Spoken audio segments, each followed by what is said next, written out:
million tourists. Do you think 4 million is a target that we should be proud of? That's number one. And number two question, the follow-up question is, what is EDB doing? Because I know EDB has done a lot in promoting service sector exports, especially in the technology space. You've done really promoting Sri Lanka as an innovation hub and promoting Sri Lanka as a technology base. There's a lot done. You've allocated funding for it. So would like to understand what similar initiatives are there from a tourism perspective in promoting Sri Lanka. Yeah. First of all, thank you for inviting EDB for this discussion and the panel. I think to answer your first question is it's looked after by these state entities. Then yes, your question, what EDB is doing. The tourism, as you know, it is a very vast field, and there are a lot of verticals inside tourism. So some of the verticals which is coming under export services, and it also overlaps with the export services to a certain extent. So one of the areas that we have taken is the wellness tourism sector.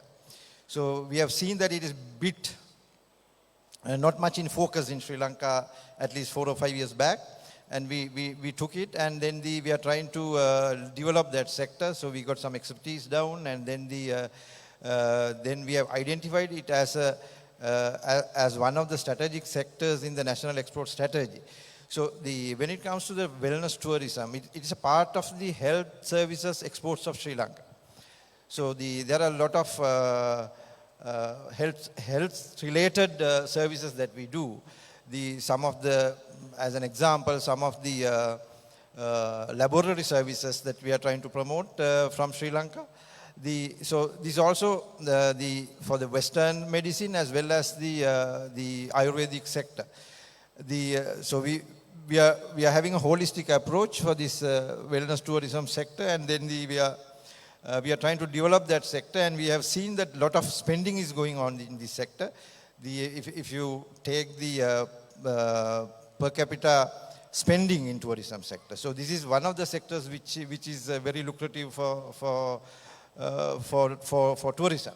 Right. So that we are trying to develop it, and there are a lot of opportunities in Sri Lanka, and there are a lot of investment is coming in, and there are a lot of things to do as well, because one thing off the cup is the standards, which is really challenge at the moment, the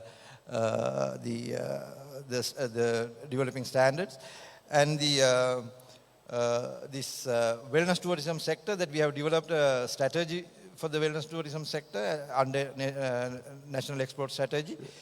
So that we are working on this, and I heard from one of the speakers earlier, the Sri Lanka is very bad in implementation. So we have taken the challenge. BOI perspective, Mr. Jayatilaka, what do you guys do in terms of enticing investments in tourism? Are there specific areas that you guys are focusing on in the next 3 to 4 years in terms of trying to meet this 4 million target? Yes. Thank you. BUI, of course, is an investment facilitation agency. We are attracting FDI as well as promoting the local investment. Pleasure industries. So there's a lack of in Sri Lanka, because tourists are coming over here for spend their holidays. Maybe 7 to 10 days, maybe they will stay in Sri Lanka. Still we are promoting our beaches. That's what. But only things we have to promote our nature and the culture as well as the leisure and the pleasure. There's a lack. So we are joining with the other agencies and how to promote it even right. And Laos is also 3. So, you know, Sri Lanka's 4, something that we should be proud of. And number 2 is, do we have a cohesive strategy in place to promote Sri Lanka as a tourist destination? And the follow-up question to that is, has the private sector been involved in formulating this strategy? From what I know, I've been out of the Promotion Bureau and the Development Authority for the last 2 years, and also the Hotels Association, but I'm very much aware of what's happening. I know there is a strategy now. Finally, something's coming out, and they've been working together because there is a private-public partnership that was very well established many years ago. So the industry members are on different boards of the Development Authority, Promotions Bureau, the Hotel School, and the Conventions Bureau. So I think we have to also take responsibility, the private sector people who are on those boards, if there is action or no action, whatever it is. So, and now there is a strategic plan, there's a Vision 2025, I think, and that's been happening. So finally we are fairly confident that the promotional plan, the destination brand. We own our heritage, true enough. We respect whatever that has, because the product was so modern, and still I was able to maintain the methodology, which was interesting. I found that more and more people were visiting my workshop. So much so that suddenly I get a call from the BBC, and I had done an interview with them long years before I had shown on local platform, because I was involved with British Alpaca Fashions, and one of those people contacted me and said, can we come and actually do a little movie, which is, I think, what you're watching behind. So they came over and they watched how I worked, and they marketed it on their channel as something that people could do in Colombo. And it was very interesting for me because I'd been doing it, opening my doors to people, and they were tourists, and by nature we like to welcome people. That's our culture. So I would always offer them something, whatever was there, a king coconut, a cup of tea, and they experienced this. And some of them bought product, took it out there. Some of them invited me to their forums. So slowly the brand started moving out. And then along that time, I was also invited to the local platform. So the most important thing that I think I gathered from the little I was at this conference is I'm very passionate about what I do. I love what I do, and I give it 100%. And I think if there is, since this is with the university, if people can actually, in our education system, bring it to educate people that you need to give whatever you do your best without expecting anything from somebody else. Like right now I'm challenged with 15% VAT and a 2.5% tax on my product. But I think The only, culinary establishments in Sri Lanka that has international recognition. And this is paramount for our tourism industry, because when you go to any large tourist destination, there's Michelin star restaurants. That's something that every traveler looks for. What are some of the advice that you can give our local other restaurateurs in becoming internationally known, recognized restaurants or culinary experiences? I think countries like Thailand personified culinary tourism, and I think we can learn from that. One thing I see in Sri Lanka is that we are stuck. We are stuck in time. If you look at how we promote ourselves, it's the same message from 20, 30 years ago. Our food has always been evolving. I believe we once ate venison, and Lord Buddha came and stopped us from eating that, but it always kept evolving. But for the last 50, 60 years, everyone's trying to say Sri Lankan food has to be village food, gourmet food, and there is no progressive side to our cuisine. That's what we are showing. But it has. A Chinese roll is Sri Lankan. Kottu roti came from South India. No one thought of re-engineering the hopper until I made it bigger and got really, really controversial. So I would say, change it. There's a word in tech today that people disrupt industries. And I was trying to find a Sinhala term to try to pass the same message to my staff. And the only word I could come up with was kalattanna. Shake it so much that you change so much. Otherwise, we are going to be in the same old primordial soup of who we were once, and we will never progress. So keep on changing, keep on looking, stop copying. Everyone copies each other, and eventually all the restaurants, or for that matter any other industry, becomes stale and everyone is a copy of each other. You need to stop copying and try to come up with new ideas. So Sri Lanka is a country, funnily the most expensive restaurant in this country is 100% almost Sri Lankan ingredients. There are no imports. The imports we have thundering duties on it. Yet our crabs are expensive not because we sell it here, it's because they are exported. And the price of a crab is set in Singapore for the last 40 years there and not in Sri Lanka. Don't be scared to use expensive ingredients of what we have. These are our advantages.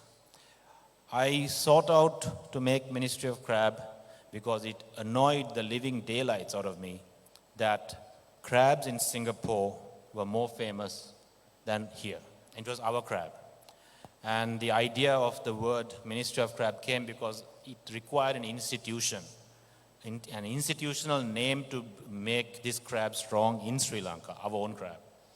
It required a building that was powerful, and I was lucky to have found the Dutch hospital, and it was a ministerial building, enough to house this temple kind of thing. So you need to understand that countries like Singapore or Dubai, chefs there have not seen a whole fish, a live fish. They're all frozen and packaged, and it just, you pick up the phone, you order, it comes to you. Today, I go to Negombo to buy fish. Actually, Hiran's joined me in one of these trips once. And that is an advantage. I was in Dubai once in their new fancy air-conditioned fish market. It was the worst fish market I've ever been in my life. Because, okay, it's air-conditioned, it's tiled. The whole of South India is there cutting and cleaning the fish for you. But what were they cutting? And we shouldn't be. We have our own unique identity, and I think we should celebrate that very strongly.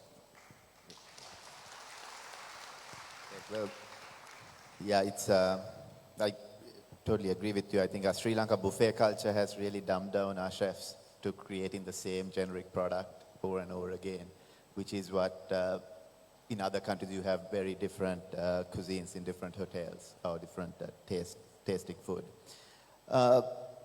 Another key aspect of this ecosystem of tourist spend is e-commerce. I think especially for tourists who arrive in Sri Lanka, the ability, if there is a good network, an ability to get same-day delivery of stuff when they order would ease their comfort level. When they go to a hotel in a remote area, they can get stuff. So Dulit, being a pioneer in e-commerce field in Sri Lanka,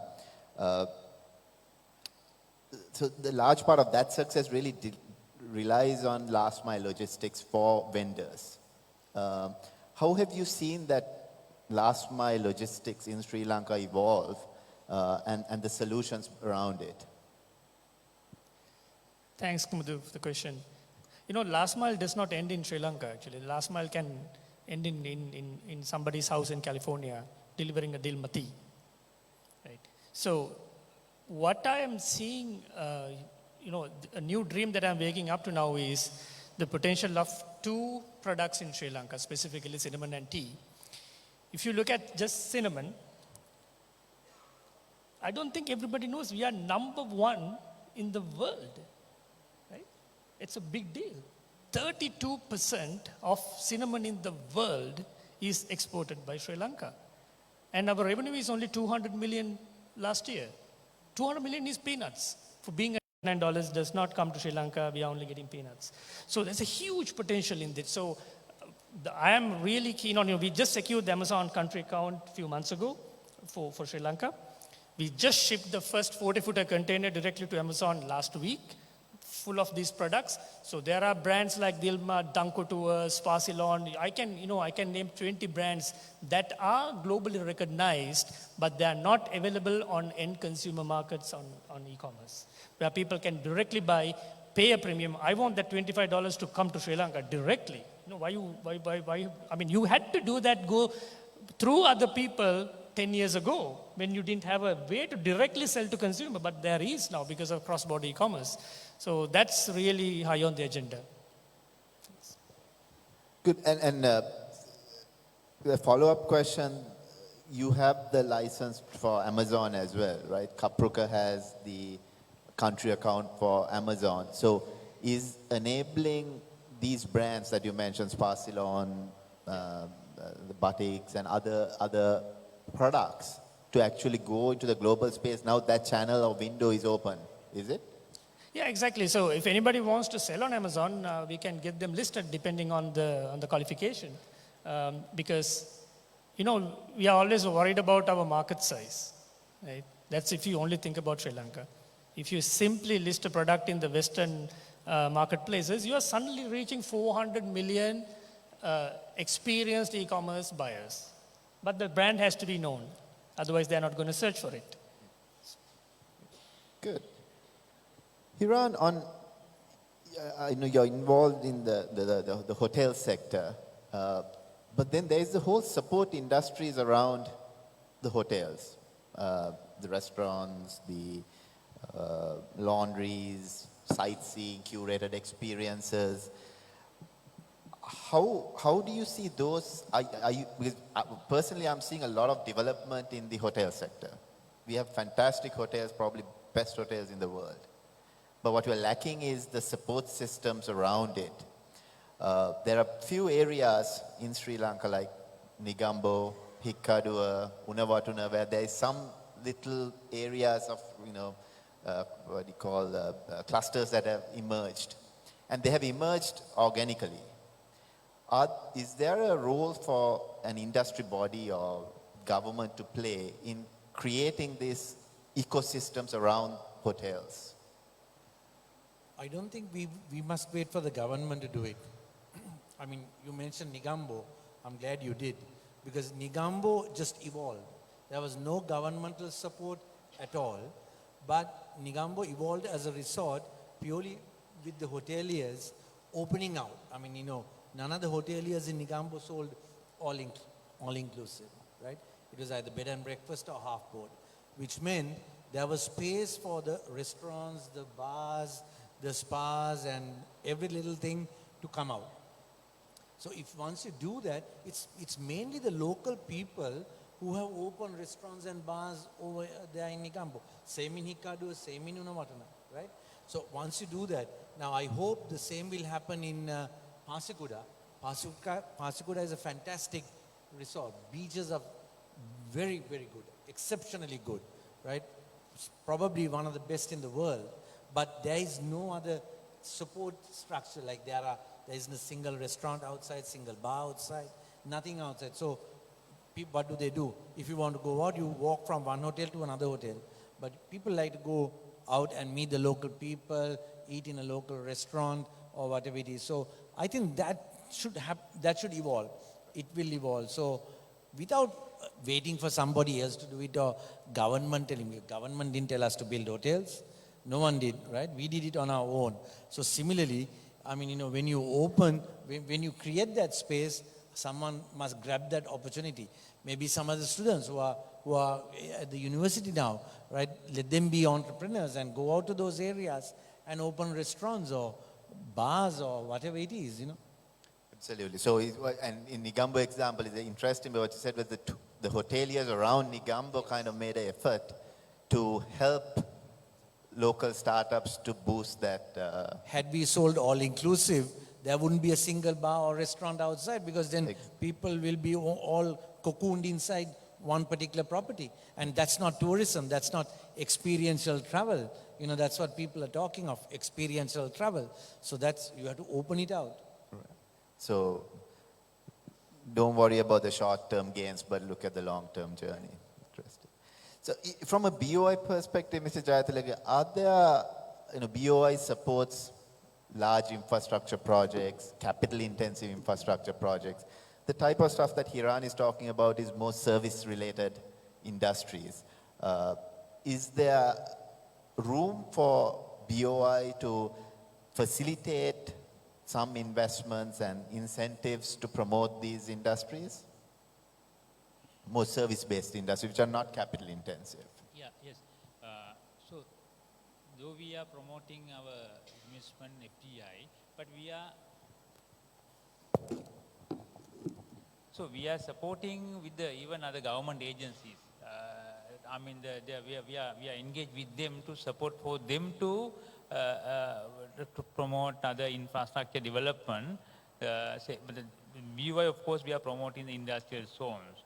Right now, but we are in the process of developing some other tourism zone, identifying the land, etc. In the meantime, we are promoting investors to invest in other infrastructure areas. So maybe setting up some common treatment facilities and some other infrastructure. Not only the hotels and the other things, we facilitate, we attract investment, promote in other areas also, to support the industry. Thank you. I know we are running behind on time. So I'll open it up for 2 questions since that's the trend. Sorry, Ms. Maldini. I just want to pick up what Mr. Hirankure has said. Yes, the government is an enabling factor. It's a bit of a enabling factor, not the real player in that sense. It's true. But still, now, since there are students here as well, I would like to say that we have a scheme called Arambuma, where if you want to do something like for tourism, so you can apply for that and you can get 1.5 million interest-free loan, which will be evaluated. Your proposal will be evaluated by a panel, including the tourism sector people, and then you will get. That is the important part is there's no collateral for that. Only the strength of the project that you will get this money. This is a small money though, but still you can use that money for your first investment. So I just want to pick up from what Mr. Kure has said. Thanks. Thanks, Mr. Maldini. So I'd like to, before we open it up to the audience, ask each of you one question. So basically imagine that you are meeting 1,000 influential travel bloggers or travel influencers. In a sentence, can you describe what Sri Lanka's value proposition? Imagine that I was the most influential guy, I can bring 5 million tourists today. Describe Sri Lanka's value and brand proposition in a sentence, as you feel it is. You want to start from here? Yeah?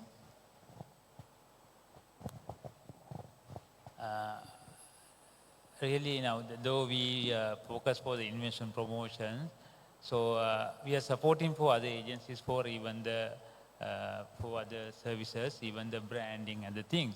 I think the tourism industry, of course, mostly has come up from the local stakeholders, right? So I mean, they are who set this industry. So we support for them as well as the government agencies and to take this industry up now. If you can see today, the burning thing is this exchange rate. So we can see that this is the, I think, third foreign exchange earning source in Sri Lanka. So, apparel is leading, but of course net inflow is a question right now. So if we can promote this industry, of course we can find a solution for this exchange issue in Sri Lanka right now. So this is because it's a premium is there. So so that's what here. So we want to jointly and cooperatively facilitate for the whole industry. So let me rephrase the question again. It's in a sentence. Tell me what you feel a value brand proposition of Sri Lanka is, and you're promoting Sri Lanka to a influential person. Okay, what I would tell someone is experience a taste that you will want to revisit again. And that's what I hope we all aspire to make Sri Lanka to be. Great. To me, this is the finest island of its size in the world, blessed with some of the most fantastic, hospitable people in the world. If we can get that message across, we are blessed. If you want to come and see the largest living animal in the world, the blue whale, you have to come here. I would say the diversification and innovativeness should be there. Not to, as he said earlier, not to copy, but to innovate and to diversify and to see new avenues. About a year ago, we were coming up with our own tagline for Sri Lanka for one of our Ministry of Craft videos. And I just looked it up. It was called Sri Lanka Rocks.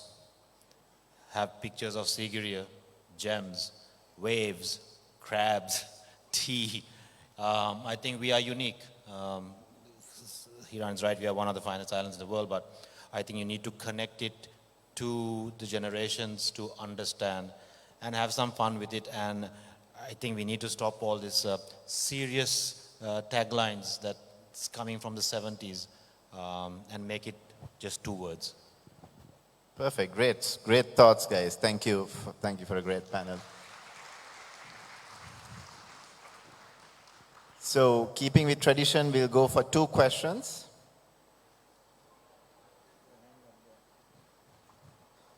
Can I get a mic down there?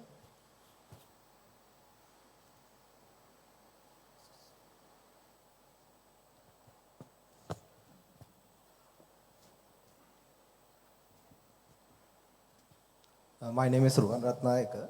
Actually, I have seen some issues in the, strategic plan. As I can see, we are hoping to get 4 million tourists. At the same time, we have some issues in the value propositions that we are delivering, and we have issues in different facilitating, giving infrastructure, and there are so many issues in skill levels as well. So we are talking about enhancing the tourism ecosystem as well in a different way. And when we are talking about all these things, I think there is a mismatch in our strategy in all levels. So how can you correct this? And I can see that value chain can be applied in different ways to enhance the values at different levels in the industry.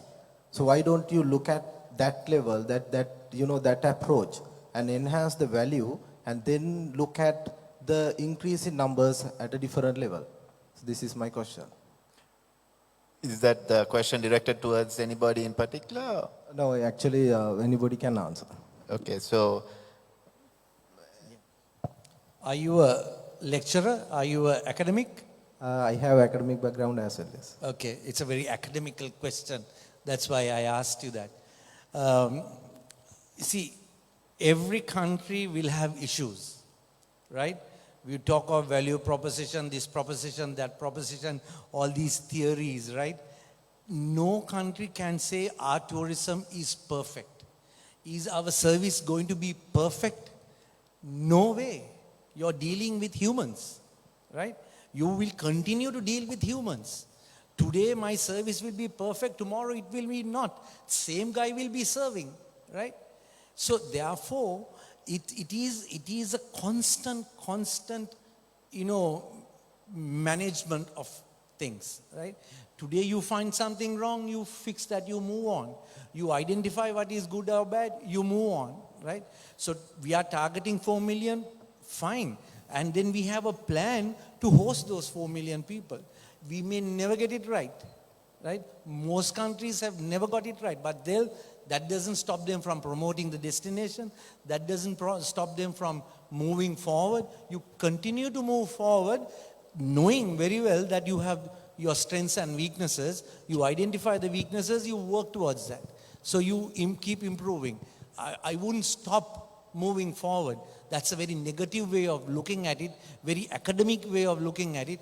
Just move on, boy. Yeah, and I think just to add on to what Hiran was talking about, Sri Lankans in general have a very pessimistic view on life. අපි අහුවතින් කොහොමද කියලා කියන්නේ ඔහේ ඉන්නවා. වරදක් නැහැ ඔහේ ඉන්නවා. So how did we become world champions in 1996? Arjuna gave the confidence. Gila gahapan boleta, right? He didn't say gila tattu gahapan, right? So that's the confidence we must have to go on and be world class. We will never be world class if we think negatively and, thinking we can't get it right. We are always wrong. We are always this. We are always that. We'll never be right. Yeah. We have to think. We think positively and move. And that's very important for the students and the younger generation who's here, because it's optimism is the key to success. Any other? Thank you very much, Mr. Kure. Very nice to see you. I'm happy that I started working for your father more than 25 years ago. I'm from the Kalamazoo generation. Two questions, one for you, Mr. Kure, and one for Darshan. My question is, since there are students also who are learning, the staff now, they are only focused on one area of their work.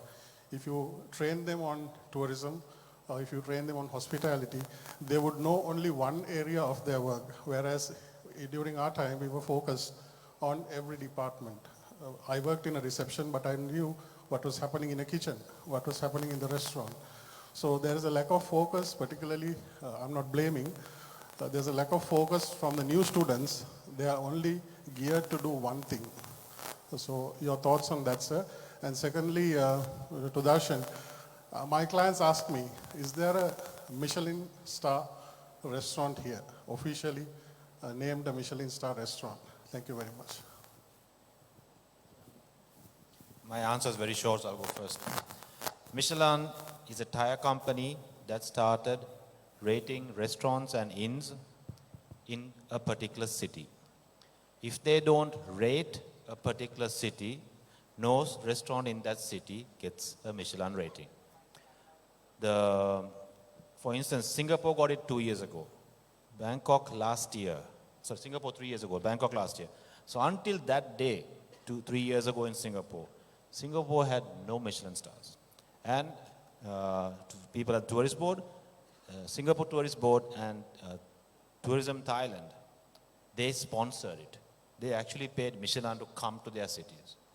So there was a time that Michelin went on their own, but now they are competing with lists like Asia's 50 Best, World's 50 Best. So now they're also changing their way they look at stuff. So Sri Lanka cannot have a Michelin star restaurant until Michelin actually comes and rates us. And I think we should aspire to be a city with so many culinary interests that would trigger Michelin to come here. And right now, even if we sponsor it, if we don't have enough restaurants for them to come and rate it. You were referring to the students coming out of the hotel schools and all that, is it? Right. Okay, I think there are lots of good young youth coming in, especially from the hotel school, the Sri Lanka Institute of Tourism. I've seen personally that, it is completely revived now, and there are good products coming out of that. And in the industry itself, I think some of the companies who are focused on training youth, there is a cross-training going on. There is, some of them do this cross-training, they work in the reception, they work in other areas. So that's happening to a certain extent from what I know. Certainly in our hotels, it happens. I think it happens in the other bigger companies as well. It happens. So I think it's happening. It's happening. Am I right, Sunil? Great. Thank you all. Big round of applause to our panelists. Great session. Thank you.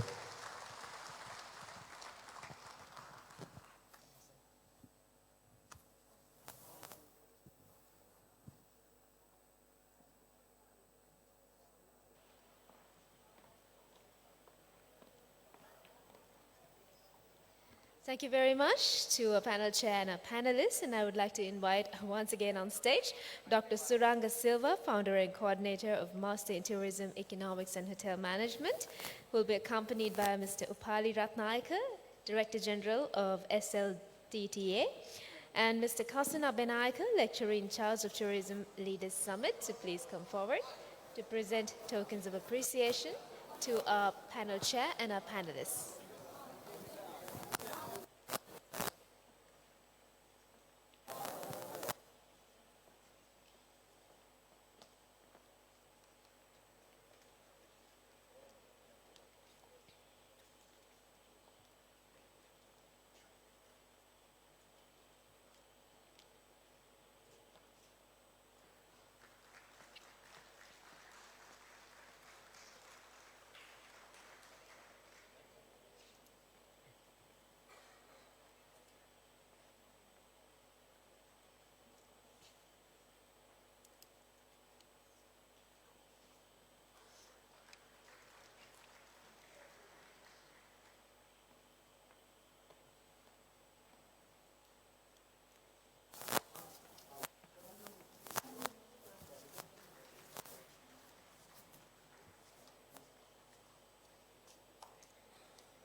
And I would like to invite our panel chair, Mr. Dinesh Virakuri, the chairman, HNB, NHRDC and ICC. Mr. Ranjit Fernando, panelist, the chairman, Sri Lankan Airlines Limited. Mr. Gary Dolsky, managing director, CEO, Metrojets Jet Aviation. Professor Sanjay Nadkarni, director, innovation and research, Emirates Academy of Hospitality Management. Mr. Lars Eltwig, Group Managing Director, Dusit Thani, Dusit Education, Thailand. Mr. Alston Kok, Ambassador for Sri Lanka Tourism. Mr. Ajay Veer Singh, Founding Member of the Commonwealth Fashion Council, London. Founder and President, Colombo Fashion Week and Responsible Fashion Movement. I would also like to invite Ms. Yasmin Samarasinghe, the Creative Director, Lemon Day Group. And last but not the least, Mr. M.N. Ranasinghe, Controller General of Immigration and Emigration.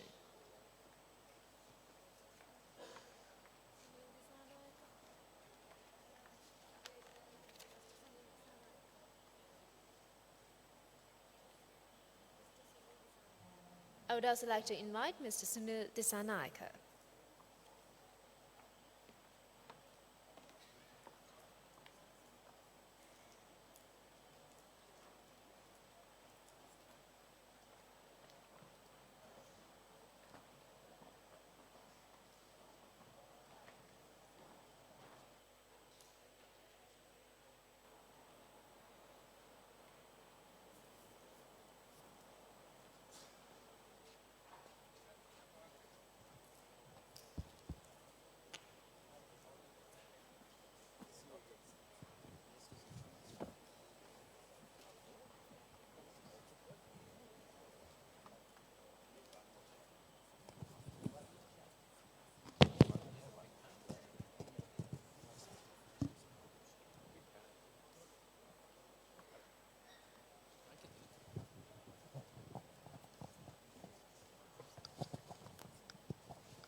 Good evening, everyone. Good evening. Can somebody inform the people outside to come in? Because I think there's a lot of empty seats here. And we are such a powerful panel here. I think be aware. Can you please ask the people outside to come in and sit?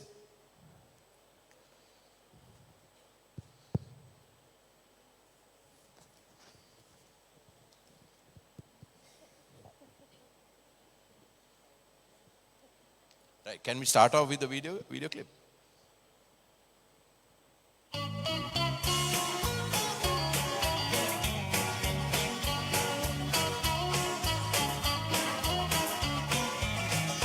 I have traveled all around the world, crossed oceans deep and wide. Wherever I may be, Sri Lanka's on my mind. The rivers and the mountains and the folks' pretty smiles. Though I may be a rover, my heart I leave behind. I'm going home, I'm going home to Sri Lanka, the land I love. Give me the sunshine, give me the rain, the land of wonders, my land of dreams.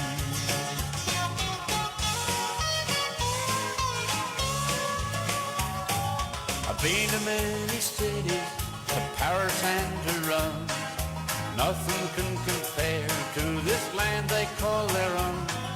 The Lankan girls are pretty, I'm sure you will agree.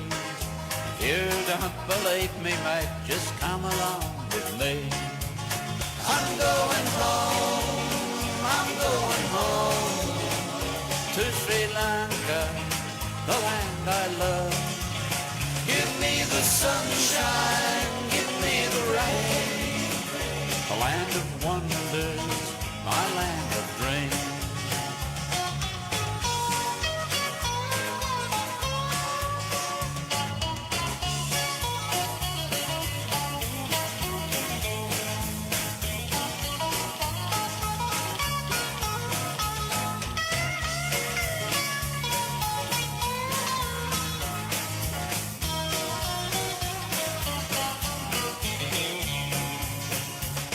Some people think I'm crazy when I'm walking down the street.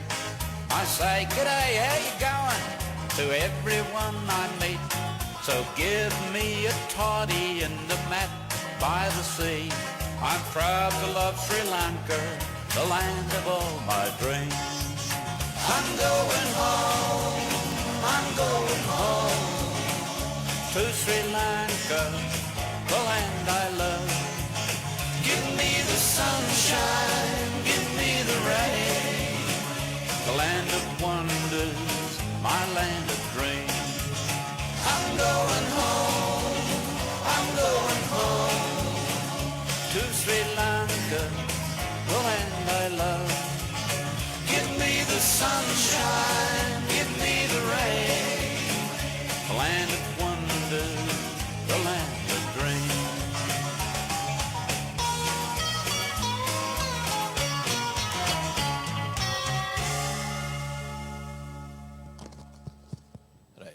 Thank you. Alston, can I turn to you? Last time, actually, when I did this panel, I played one of your songs. But since you're on the panel this time, I didn't want to start off with that, right? Now, you have traveled the world, right? And the government or the country has a vision of pushing our numbers up from 2.5 million to 4 million. Now, that's a challenge, right? What do you think we need to do differently? And how should we position ourselves? I think we're in a great position. The way God has placed us, we're just a teardrop at the bottom of India. And having said that, we are also, with the current issues with climate change and the way the world is changing towards the security consciousness of things happening here, there, and everywhere, we as a country, Sri Lanka, is looking towards 4 million. And I believe we can, because we are strategically placed with the number of airlines traversing our shores or our airports, with the way our environment, I mean, people just coming in here fall in love we're not only known as the wonder of Asia, we're also known as the land of smiles. Because if I might quote from one of the greatest pop singers in the world, Mick Jagger of the Rolling Stones. When he went back to London, and we all know what London is, he just couldn't find, he had a problem because he was smiling all the time. He had to smile at people all the time that he was getting used to not smiling when he went back to England. So this is something we can take to the world. Please come to Sri Lanka. We are a land of smiles. We're a land of almost everything. And as the world progressed in tourism, a few years back it was ecotourism, and now we're going into more carbon control tourism. And we've got it all here. Everyone that comes in here knows it's just a few miles away from the dust of the city, and we're in a land of dreams. A land where we've got the sweeping paddy fields if you want it. If we got the tea, we got the rubber, we got everything. Having said all that, what is most important is that we get more passengers flying in, whether it by cruise ship or by plane. I know we have the chairman of Sri Lankan Airlines here with us. I think it's the best airline in the world. Nudge, nudge, wink, wink, say no more. But the thing is, the more airlines we get in here, they're going to bring in more people. Very recently, we've had Air Asia come in. We got Air Dubai or Dubai Air. So much better when we get the smaller airlines coming in, bringing in the tourists, so that it fills up our hotels. Can I turn to Ranjit? And one of the complaints, Ranjit, in the industry is that Sri Lankan has pulled out from some of our major important markets. Is there any hope of Sri Lankan flying back to Paris, Rome? Thank you, Mr. Chairman. We are looking at the option again. I must say that this decision was taken before I assumed office in April, but it was not an easy decision for the airline to take. Just to give you some facts about the airline has been in operation as a government-owned entity for the past 39 years. And the loss incurred by the airline up to now is about 182 billion rupees. The Southern Highway costs 111 billion. So you can see the proportion of the loss. As a national airline, I think our role is not solely profit. I think that's very clear. We have to play a role, especially in tourism promotion, because that's the third highest export earning industry in Sri Lanka. And we have to play a role, and we have started discussions with the tourist board. Knocking off Paris and the Frankfurt was because we have 42 routes that we run. Out of the 42 routes, 40 are running at a loss. So the airline can't continue to be a burden, such a huge burden on the national budget. The last year, the loss was $107 million. So we have been asked to at least break even, get to a point where we subsidize certain things with a purpose, but not to run 40 or 42 routes at a loss. We can't continue to do that. So while we recognize the role that we have to play in promoting industry, promoting tourism especially, we account for 30% of the traffic into the country even now. But we need to play a role in promoting tourism in those destinations together with the tourist board. The dialogue or the connections we have with the tourist board up to now is so thin. We haven't really got to a joint promotion program. And if we do that, I'm hopeful that we can start those two routes again at some point in the near future. Ranjit, another concern is the landing charges.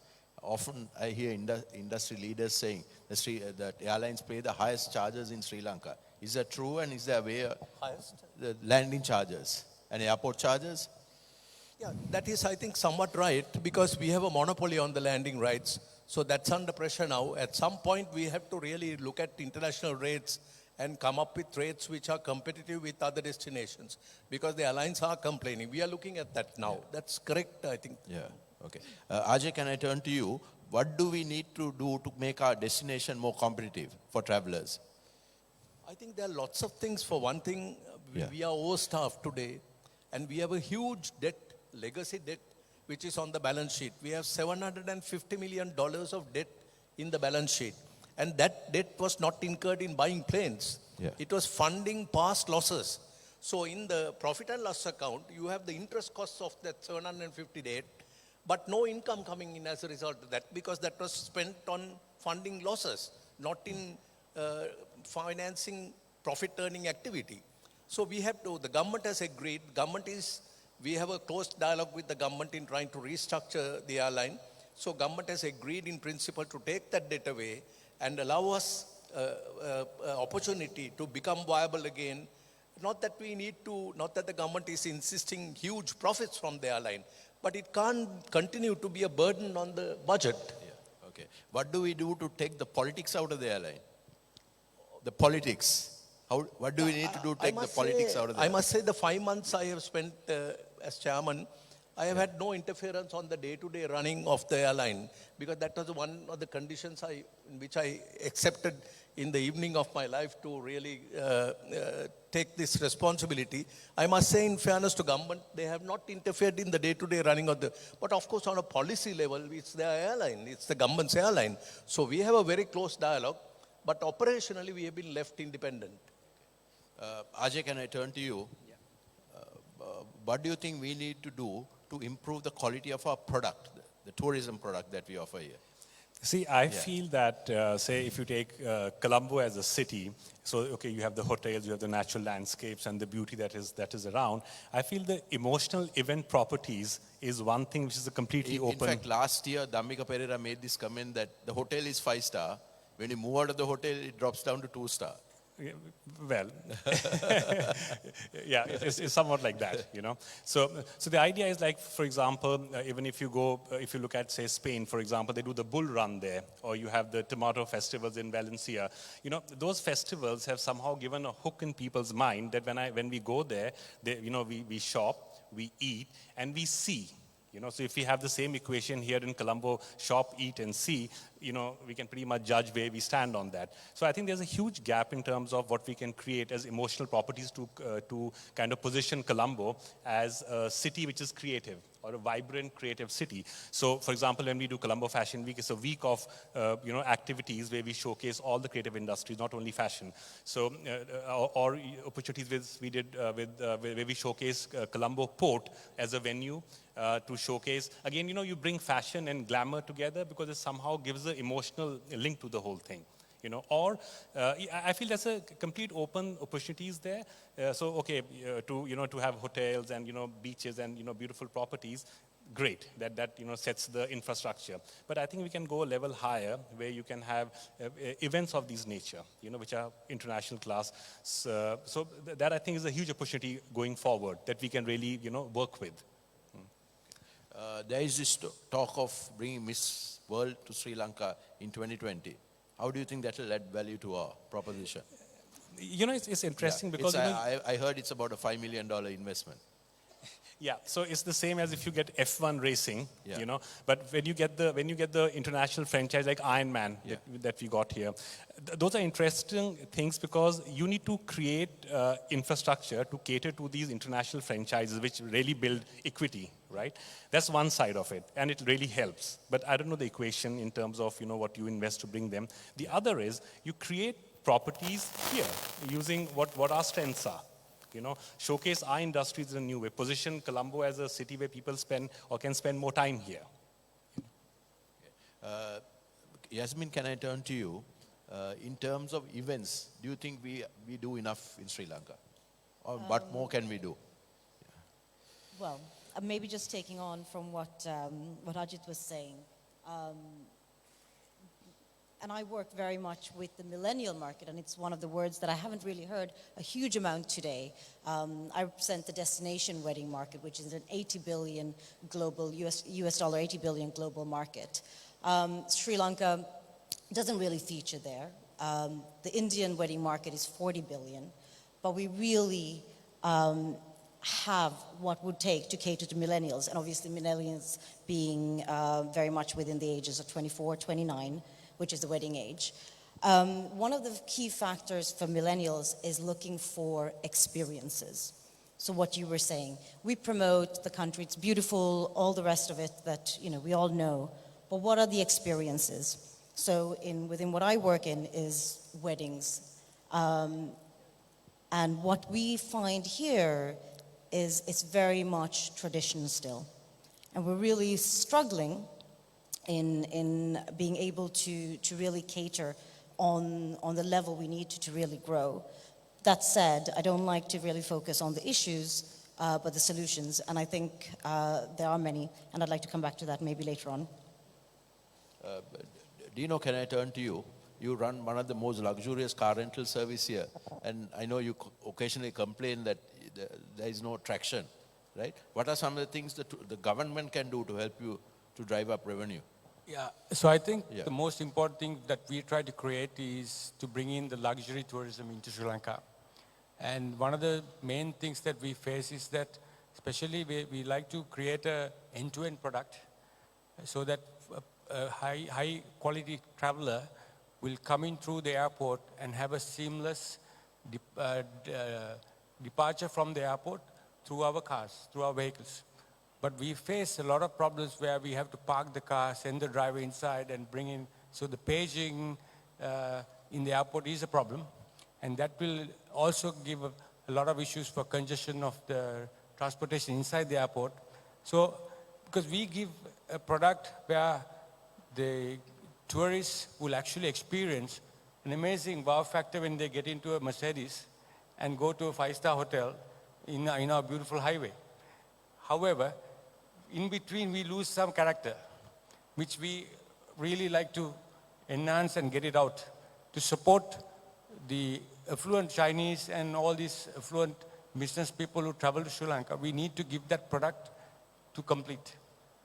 So that's my... So are you satisfied with the support you get from the government, or? Currently we are satisfied, but there is a lot more to do, and we want to be part of it because we took an initiative investing a lot of money in terms of bringing all these high expensive cars for 5-star quality tourism.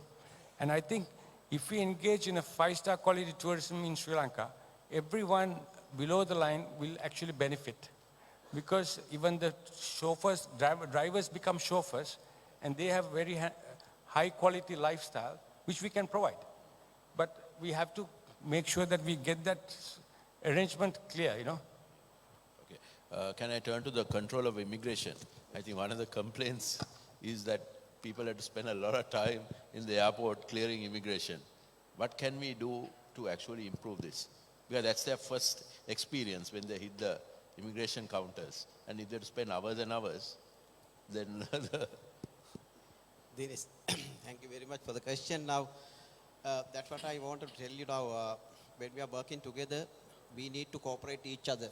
Now, the immigration is basically now facilitating this tourism sector development and movement of people through an airport and other ports. But the location facilities are in the hands of Airport and Aviation Services Limited.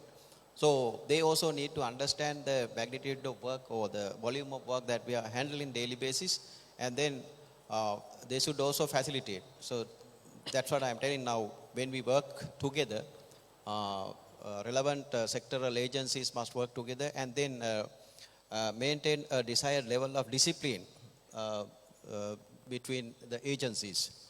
And each and every agency should respect each other's procedures and all this, because while facilitating, we have to be mindful about the security element and other threat aspects as well when it comes to managing the movement of people. But as far as we can, the immigration department, we are supporting. But in the near future, we will be having electronic gates also. We will be having 10 electronic gates, 5 for arrival and 5 for departure, where the risk-free travelers can fast track, where the other will have some more time. So likewise, we are going to enhance the ETA system also. Now, ETA system came into being in 2012. Now that system where we issue only the visas on arrival for 78 countries before the ETA system came into being. Now it's open for 190 countries plus. So there the threat elements are, we had a couple of meetings with SLITO and other agencies as to how we can protect these travelers. So they also can facilitate, when they facilitate their travel package, they can include the ETA as well, so that that won't be taxed to the ultimate customer. So as far as the department, the government department, we are in the process. So we don't stop at a certain point, because it's an emerging environment where we need to work together and then transform our procedures with the information technology that is available and appropriate for facilitation and control. So that's what we are doing then, Dinesh. But by when do you think we'll have those electronic gates? By mid next year, definitely. Okay, and that will be only for Sri Lankans, or? No, foreigners and Sri Lankans both, because arrival for Sri Lankans and foreign nationals who are living out of the country. Okay, okay. Yeah. Can I turn to Gary? And first of all, I'll ask you, what is your experience about getting this visa? He says 90% more or less get it online. Just share with us your experience. You don't have to worry. I had a very good You experience can go this back. time. No. I had a very, very good experience, and the e-visa actually worked very, very well for myself. Okay. But I think the one thing that we've heard and we've talked a bit about over here is the government needs to work together, and it isn't just the aviation side, it's the infrastructure side, it's the transportation side, it's the tourism side, because the experience, and you mentioned it, you're the first people we see, and when people come in, they want it to be efficient, you want them to smile, and when that happens, then you want to get into the nice cars that you've said, and then you race down a beautiful highway, and then guess what happens? You hit Colombo, right? And you grind to a halt, and you can see your 5-star hotel over there, but we need to work it. And so the field that I work in is on the corporate, the business aircraft. It's the high net worth individuals that fly their own private aircraft. It's really the Fortune 500 people, and these people, they're all Type A. They don't have a lot of time. Time is money to them, and so when they come in, they want everything to be seamless, and that seamlessness goes from the minute they land, to walk through a customs, to get into a car, to get to their destination, and all of this will require all the different levels of government to work together, and it really is quite possible, because if you take a look, and I think you mentioned that we're the teardrop underneath India, so there's 1.3 billion people in a massive country above us. We have 21 million people in a country 400 by 200. There's no reason it shouldn't work, gentlemen and ladies. There's no reason this shouldn't work. And this tier isn't a tier. It's really it's a diamond in the rough that we should be able to use. And the people that fly in the aircraft that we manage and take care of, these are actually the tourism people. These are the multi-billionaires and the Fortune 500 companies that will build their hotels here, will build their businesses here, will build the ports here. So what you want them to do is to come into this country and land and say, wow, because we also know the people of Sri Lanka are fantastic. They're very hard workers. They're very, very friendly. You have 1.3 billion above you. You've got about 2.5 billion to the east, and you have another billion to the west. And you're right in the middle of the silk trade. And you know what's happening? People are flying over now, right? People are flying over. In the business aviation community, they're flying to the Maldives, and then they're going somewhere. They're not stopping here. So we have to find reasons to get them to stop. So what are the top 3 things we need to do to attract these high-spend corporate executives into Sri Lanka? Top 3 things. Well, I think first what I would say is within the aviation community, and I'm actually seeing the change. I've been trying to do things in this country now for 4 years with a wonderful partner here to instill the business aviation community. One of the first steps is to allow a separate type of a facility that you could garner these people through. The people that come through want to be treated special because in their mind they are special. And these are the people that one person will spend as much money as 5 or 10 plane loads of people. So they want to come in quickly, they want to go out, they want to be treated very well. So the first thing is to really develop what we call it's a fixed base operation. It's a separate entity. There's some wonderful locations within the airport to do that. Proud to say that we're working very hard, and the government it's getting it. And so over the last 4 years, I would say it's getting it. And, the captain that we had up here that was having some banter back on the tourism, he gets it. He's only been here 4 months, but you know what? There's a nice view that there's a government changing on that. So it's to set up a facility like that. Then once they land here, how do we get, and I heard the discussion before, how do we get the domestic carriers to work with the international carriers, and whether or not it's the commercial airlines coming in, but once you land, how do you quickly get to Cinnamon or whoever and say, now I want to go, whether it's to Kandy, it's somewhere near Matla, instead of saying, I landed here, I had my 10-hour flight, now I got a 5 or 5.5 hour drive? No, that doesn't work. So that's the other connectivity piece that we have to get to. And these people, when you do that, they will come and they will tell their friends, and they're telling their friends that will spend the billions or hundreds of millions of dollars to develop things. And then the third thing probably is by getting the various departments to work together as a team, one strategy. Don't be afraid. Don't reinvent the wheel. There's airports like Changi you could look at in Singapore. There's private industry that is willing to help invest alongside this as in terms of partnership, and you want to have a partnership. Okay. And the other thing I will also warn everyone, and please follow this, is do not sell your soul for short term, because there's good partners and there's other partners. Don't sell your soul. Alston, in general, what do you think of our entertainment industry? I think Colombo needs a lot of entertainment. I believe we should have an entertainment city where everybody of a night or of an evening, we have some real entertainment, people from all walks of life, not just the nightclubs, which I think we've got a fair bit of now. We need entertainment, real entertainment. And like we were talking earlier about the Miss World and entertainers from all over the world coming here so that we become perhaps the entertainment hub of Asia. We've got the rooms, we've got the hotels, we've got the venues. So maybe an entertainment city in the middle of Colombo would revive and get all the right tourists in. Do we need a few more casinos as well? Or? I'm not much of a gambling man. I've only gambled with love, and I've lost. But I sometimes I feel yes, and sometimes I feel no. With the casinos comes things that we may not want to entertain. Without the casinos, well, that could be a bit of a void too, because